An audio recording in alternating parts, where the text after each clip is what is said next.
Hey there, welcome. It's Lotus.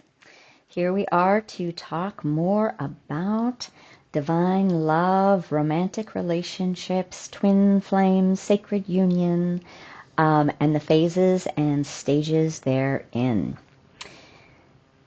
I really love this topic. I love the vastness of this topic. I love the vision that we're being given of where it is that we have the potential to grow into, and and and the importance of all the phases and stages in between, right? It's like this is really this amazing way to, I don't know if I'm going to say this right, sort of consolidate our human evolutionary experience in a really succinct way, because ultimately we're all looking for love. We're all looking for love. We're all looking to be loved. And ultimately, we're all looking to know ourselves as love, even if we don't really think of that consciously. Because when we know ourselves as love, we don't have to look outside any further. And then when we add God, life, source, divine love, as sort of that cherry on the cake, it gets even richer. And we really get to witness the capacity of our humanness and our ego constructs and our woundings really begin to transmute and morph into a very different experience of life. So all of that being said, we're going to talk a little bit more today about the phases and stages. And I don't know, I don't remember what all I downloaded and kind of scribbled out the other day. So we'll see as we go. If you are into the sacred union and divine love, true romantic love templates and twin flame templates that are aligned with divine source, then please subscribe if you haven't, and give a like to the videos. So I do always talk in phases and stages because I think that it's really helpful. I think it's a great reminder to let all of us know that no matter where we're at, it's perfect. And there isn't a better than, right? There isn't, even though it seems like it sometimes. It seems like, oh, well, we want to get here because this is more evolved, or we have divine qualities, or we're more connected to source, whatever that is. And yes, that is important because that is actually the essence of who we are, and that is where we're going. But it's not any more important than who we are now and our humanness now.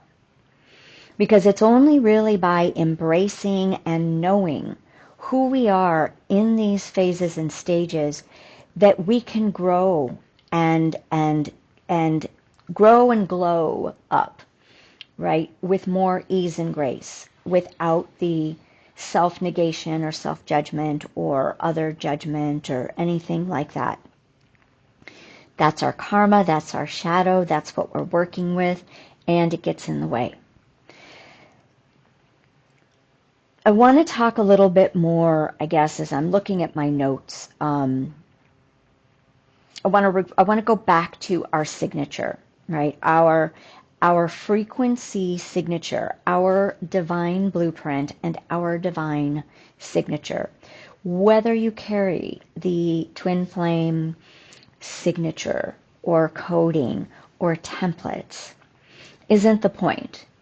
What is the point is, are you geared? Are you enlivened by? Are you desiring to be enlivened by deep, intimate connection with yourself and with a partner? If that's if that's your blueprint, then this is the meat and potatoes for you, so to speak. And if it's not your blueprint, if that's not a part of your mission, then this probably isn't going to be your thing. But it doesn't mean in any way, shape, or form that you're not going to have amazing partnerships, right? Or love. It just means that that isn't your path, right? This is many people's path of their growth, of their heart, soul desire. So when we're moving into deeper phases and stages, when we're moving more so in the conscious relationship phase and stage and into sacred union, we've already unwound a lot of our karma, our wounding, our fears, our abandonment issues, so to speak, our doubts, our not even really believing that true love exists, or it's too much work, right? All of that begins to get unwound when we are doing our deeper healing work. Once we have moved into, I don't want to say done healing, but once we've moved into being able to efficiently continue to refine our shadow aspects, right? Where we can efficiently love those parts of us more fully, because that is part of the bigger divine union. That is our own unioning within. So in the last video, we talked about how the twin flame mapping, the twin flame template, guides us, whether we are in that template or not. It helps us to see more clearly the evolutionary process of our ego development on a soul level. And that's really cool, to have the really deep modeling that comes from this higher love trajectory, because ultimately that higher love of twin flame, twin soul union is all about divine love and divine union with God, with Source, with all of life, with love with the capital L, with our divinity. And it is not a quick journey. None of this is a quick journey, but it's the journey. It's not the destination.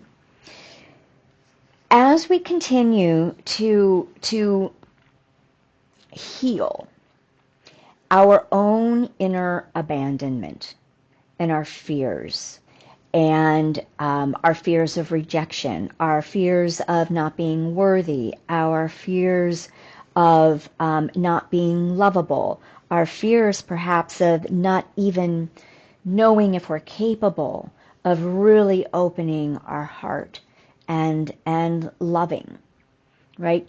These are very real fears that we all have struggled with at some point in our lives, and maybe still do to varying degrees. Because oftentimes what's going to happen, and I'm going to shift the focus onto the twin flame templates.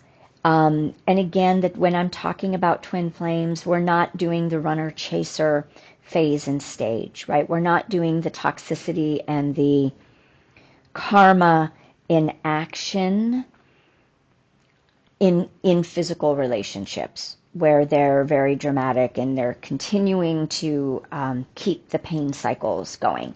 And like I said, I think many people are already moving out of that, and we're recognizing that this is a deep, deep inside job, and that inner union is front and center.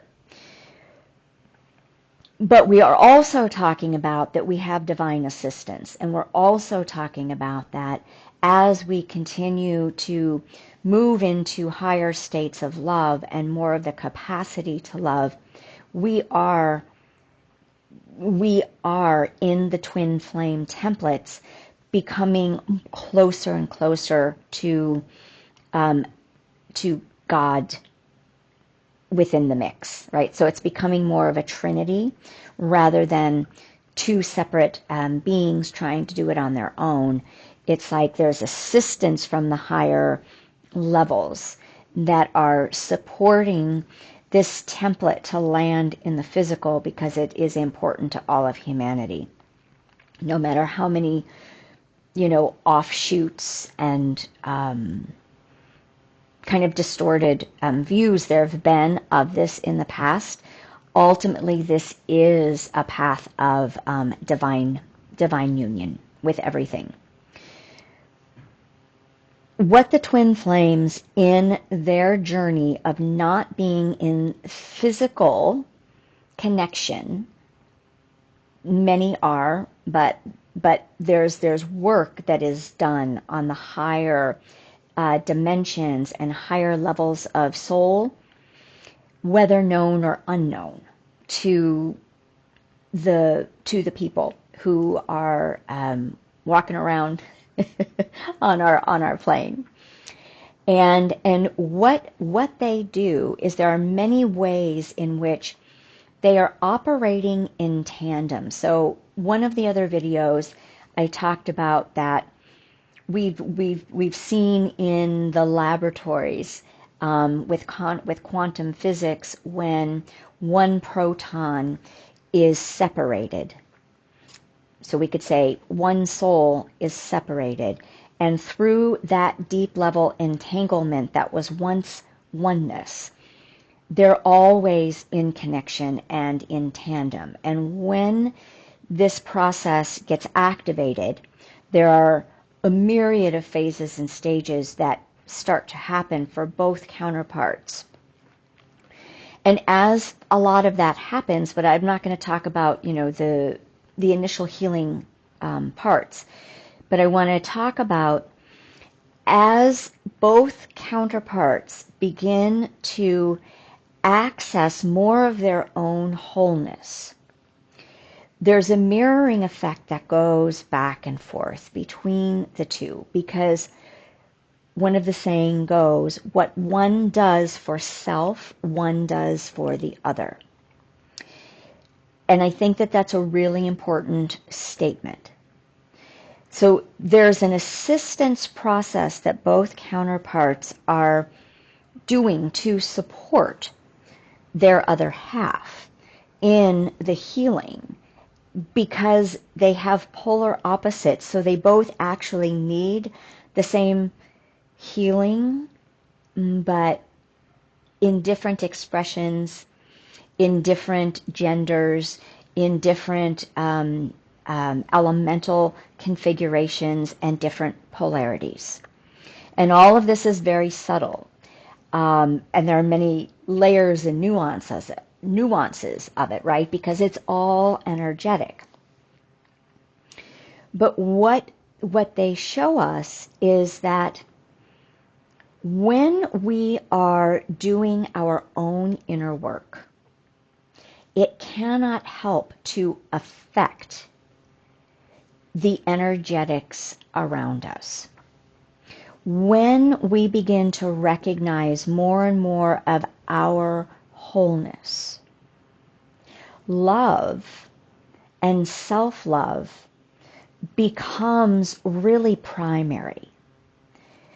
This doesn't mean that we don't love others or we don't love our counterpart, but what it means is that the more we love ourselves, the more love we have to give, and the more love that begins to emanate energetically from our being.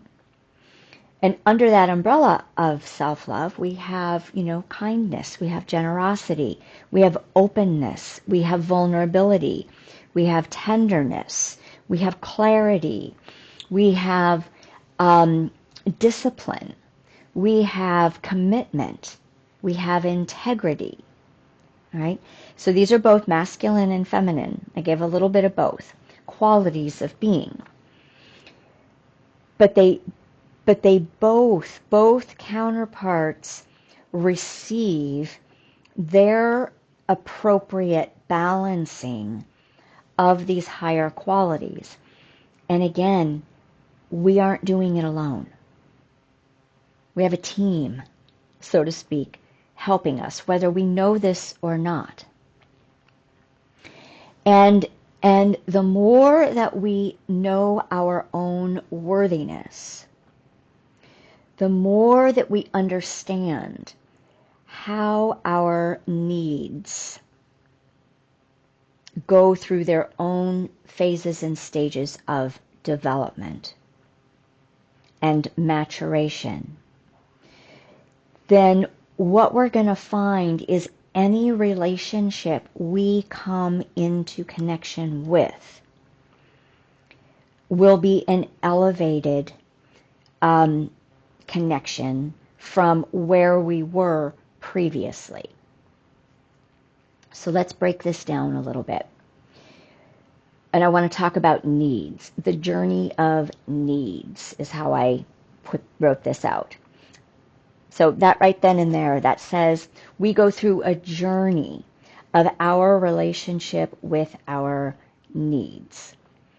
Needs are evolutionary, right? So there's when we're working at the highest levels of the sacred union and divine love expressions, there's often, it will be talked about that we don't have needs from outside. We meet our own needs.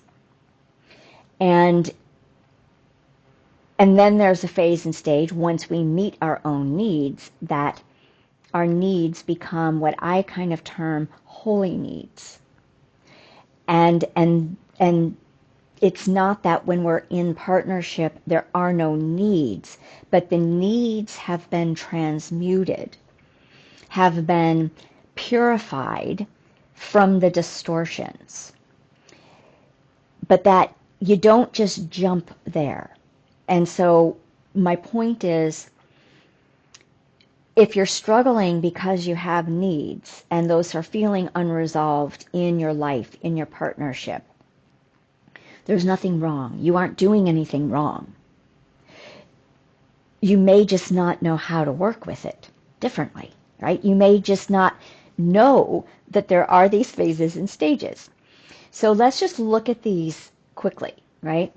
So we come into the world and we have a ton of needs because we're pretty much helpless as babies, as children. We are dependent on our parents, on the caretakers, on the elders in our world to meet those needs. Unfortunately, the majority of the population for generations and generations, maybe for all history that we know of, I don't know for sure, have not had their needs met in deep held ways.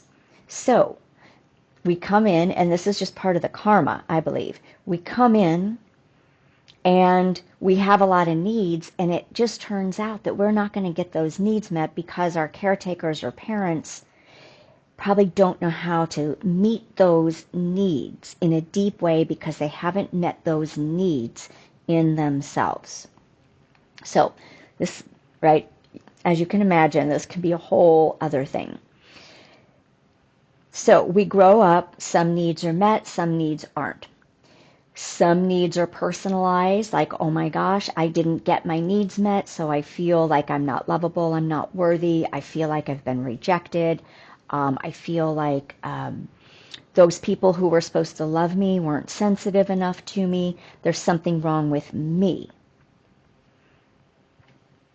Right? And then that's our storyline. Then we go out into the world and we begin getting into relationships, right? We hit puberty, boyfriends, girlfriends, and And then those needs that have been met or unmet start to come online. But we usually don't have words for them. We don't have articulation. We don't have a way to communicate them. And so there is the way, just like most everything on our planet, we go outside for. We live from the outside in. So this has been the programming up until this point. We are programmed and conditioned to reach outside of ourselves to get what we need from people, places, things, situations, money, food, sex, people. I already said that, but right? Work, even our purpose and meaning, right? Becomes something to fill these needs that have not been met.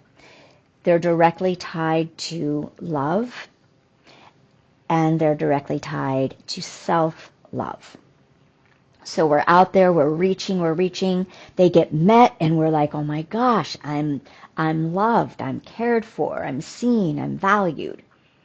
Important, right? I can ask for what I need.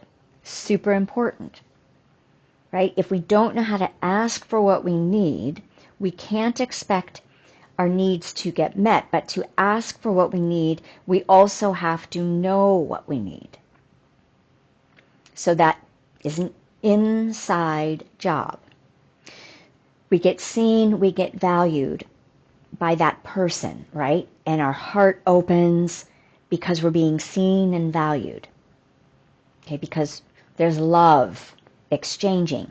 Now, at this stage in phase, yes, there's love for the person. We respect them. We might see them as well. We appreciate them. We like them. All of that is present. But the biggest hook is that they love me. They see me. And yes, we love back. But the unmet needs need that love to come in more strongly than it has the capacity to give. Now, I'm generalizing. There's going to be a lot of variations to this, but I'm generalizing. So, whatever resonates. Heartbreak comes. And because we had all of this coming towards us for maybe the first time ever, or maybe we did get certain degrees of that growing up, and so we had a little bit more stability and self-worth and self-value, right, than perhaps others. So then it becomes they leave me, they break my heart. Abandonment, rejection, unworthiness, unlovability. Somehow I'm defective, and I either take that in or and kind of collapse inwards, or I attack out with it in anger. Okay, it's going to depend on your elemental configuration, which way you're going to deal with this. So then we start doing our healing work. Maybe we kind of swirl around in some dysfunction for a period of time and, different relationships because we're still seeking out. At some point, we hit that point where we go, that's not working anymore. There's some other way. And so we start learning how to take care of ourselves and come home to ourselves, love ourselves, value ourselves, honor ourselves first and foremost, without needing it from another person. Now, the needs that are in this stage are going to really depend on how deeply you anchor in your own inner source, and how long it takes. And, there's no one way. It's like we all have our own karmic journey, because Yes, this is elemental, and yes, it's our personality, but it's karmic. There are deep karmic lessons that we are here to unwind through all of this, through love, through relationship. So we've learned to ask for our needs. And let's say we start getting into a conscious relationship, right? We do this deeper healing. Now I'm in a conscious relationship. I know how to take care of myself. I know how to self-source to some degrees. I know how to communicate. I have deeper self-awareness. I know how I tick to some degree. And I can hold space for the other person without projecting a lot of my stuff on them, and see that their stuff is their stuff. We're each going to have needs. How we communicate, how we receive, how we are able to know when we have the capacity to fulfill those needs or not, when we're able to set boundaries, when we're able to say, hey, I'd really love to be there for you right now, but I got my own, crap going on that I really need to tend to first.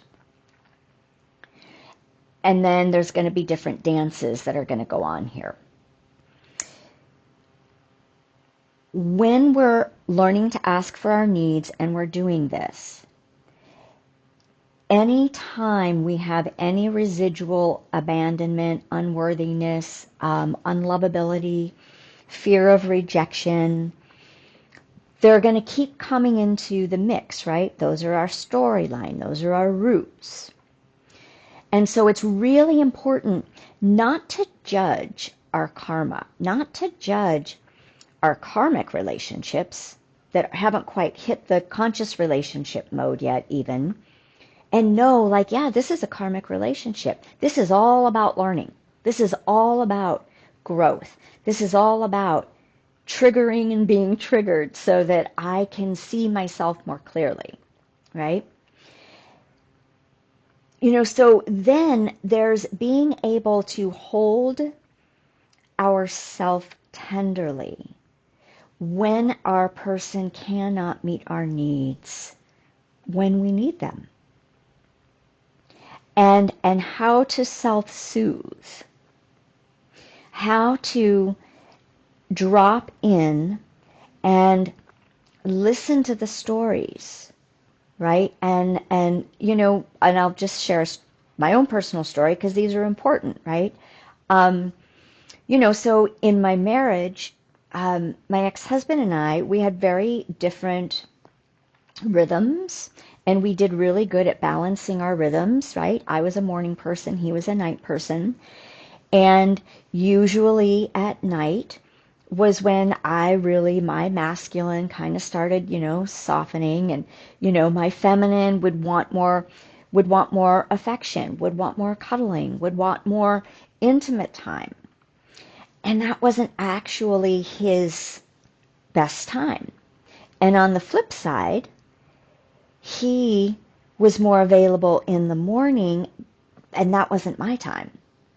My masculine would kick in and I'd be ready to get into work. I didn't want to, visit and talk and cuddle first thing in the morning because I was ready to be active.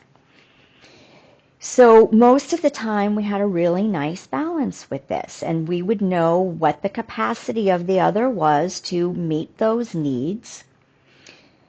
And sometimes it didn't happen. It wasn't able to happen. And I can remember one time in particular, I was feeling really, really tired, and I was feeling really sensitive, and I was already kind of in this vulnerable space, and I just really wanted, him to come into bed and just cuddle with me until I fell asleep. And he was not able to meet me in that place. And why this stood out to me so much was because I hadn't really had to face this storyline in a long time. And I thought that really it had sort of cleared. but it hadn't. And so I was laying in bed and I could just feel, I could feel like the anger rising up first because anger is my protection mode, right?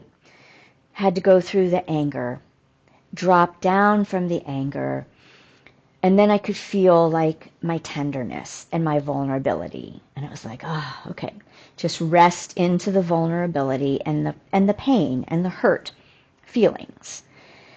And then came the stories of rejection, my needs don't matter, I don't matter, right? All kind of running through, and I just sat and I held myself, and I don't remember, but I probably got a little weepy. The key was I knew what was happening. I understood that this was an opportunity for me to self-soothe.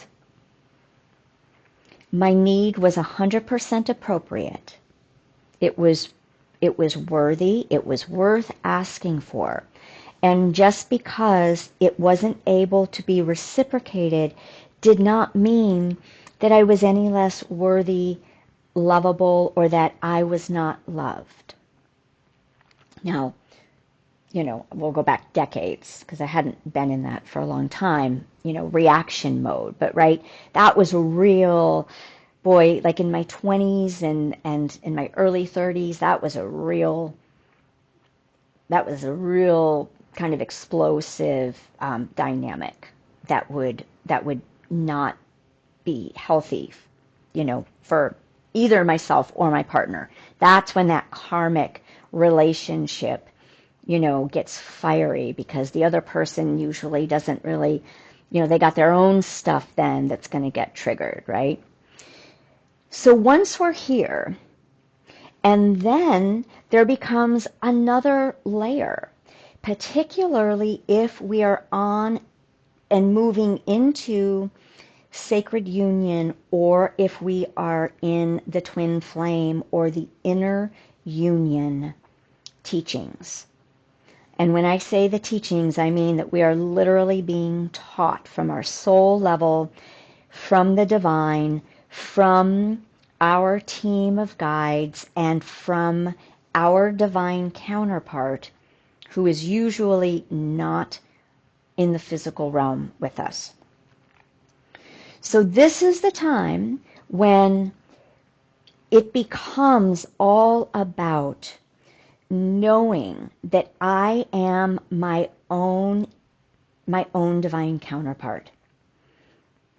And when my divine counterpart understands that he is his divine counterpart, right? This is the inner masculine and the inner feminine dance of wholeness. The templates that are coming in are based first and foremost on inner wholeness. Now, this doesn't mean that there's states of perfection.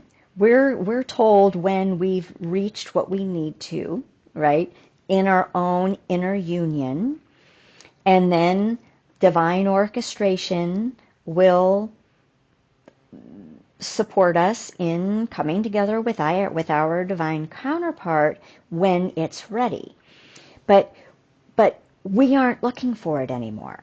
We aren't seeking outside anymore, because we recognize through the elemental alchemy, through the inner union and that inner marriage,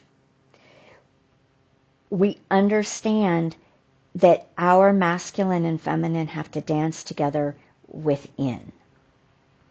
And they're going to have their own qualities, right? So like, for instance, this last week, I've been really in go mode, not last week, last 3 days, 4 days, 3 days.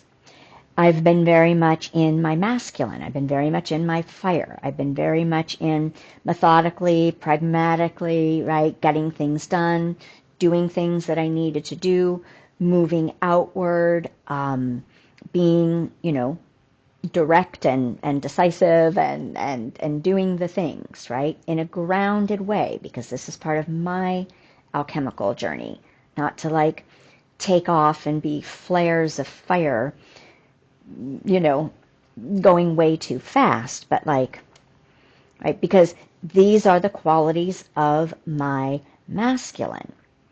Pragmatic, grounded, right? Thinks ahead, clarity, has planning, doesn't overdo, right? There's a balance.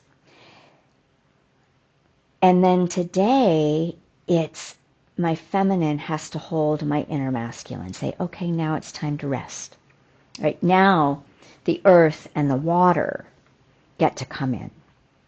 The softening gets to come in so that the air and the fire can just take a bit of a breather and rest. And I get to hold that container in that way. But it also means that I can't give way to what I would call like my past workaholic ways. Keep going and keep going and keep going in my masculine. It's not how it's going anymore, because the inner union has taught me, right, recognizing these energetics and allowing them to be embodied in myself. So my needs, my masculine needs, I get to attend to them on my own because I'm doing it solo right now. Does that mean that I can't reach out to friends or things like that? Not at all. But what it means is that I recognize that I can take care of myself, that I can be both the nurturer and the provider. Right? The provider and protector, and the nurturer and nourisher. Right? I can do that for myself. Does it get like, yes, yes, there are those moments when I wait, I desire that counterpart to be in the physical with me, but I know it's not time because I'm not done. Because if I were done, then it would be different. So this is where our needs, once we know that we can really self-source, and we're also in relationship with divine source. So really, I turn it over to God. I turn it over to love. I turn it over to life. If I'm exhausted and tired, if I want to feel held and supported, I turn it over. Because ultimately, when we can rely on the divine, we aren't in wanting. And that's like a whole other realm that I'm not going to sit here and say that I have accessed that 100%.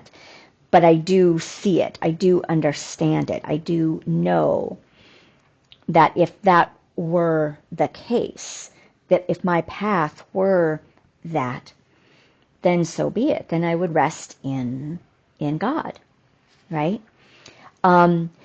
So then when the counterparts are able to start coming back together, or when you come into whatever your higher aligned relationship is, and you've done at least some degree of this work, then our needs are transmuted into holy needs. These holy needs are, and I'm not going to say that I'm there all the way, because I haven't had the opportunity to really practice them, but I but I'm taught them. There's no other way I can say it, but I am taught them, and I am guided in the teachings of it and stepping into the experience. But it's putting the words to it on this plane that are a little challenging. So the best way to sort of sum that up is it's the butterfly in the open hand. A holy need is when we do not always have to be in a constant confirmation of connection with our person. But we know it deep on the heart-soul level. And so when it is appropriate for both people, when both people are open and receptive and aligned in their own level of coherence, it's like the butterfly comes, the butterfly goes. The butterfly comes, the butterfly goes. The heart opens, and the counterparts can flow together from a deeper sovereignty of deep, deep love and devotion and soul union from their own inner union. And we can have absolute faith and trust that just because our person is off doing whatever it is they need to do, love is still flowing between them beautifully, and both are still open to that, right? There isn't the shutdown, there isn't the disconnect, there isn't the, okay, they're gone, or so, oh, I feel lonely, I feel like, oh, I wish, and so my heart kind of shuts down. It's like, they're off doing what they're meant to do, and I trust when we're meant to be together, then that's what's going to happen, or I'm off doing what I need to do, and it's known, and it's held, and it's understood, and when we come together, there are needs. Maybe apart, there are needs, but we know that those needs are going to be met from self, from source, or from our person. And so we're living in a greater coherence and harmony. A lot of times on the within the twin flame sciences, we could say, the twin flames are also working with, their signature holds their Merkaba or the light bodies, right? So it's like it's this next level of an energetic blueprint. And it holds both, no matter where they're at in proximity. So there's definitely a divine science to the twin flame blueprint and codes. And this is what we're all here to work with mastering as well. And so regardless of whether you're in this or not, this is the work, right? This is the beautiful homecoming and coming into our own embodied presence even more fully, so that we embody this grace and this connection to our own soul and to the divine. And we know that we're held always, and our person is held always in the right alignment that is right and true. So I'm going to leave that. There. And again, I look forward to sharing more. And I hope that this was helpful. And I hope it kind of sparked and inspired as well. So I shall See you again. Blessings.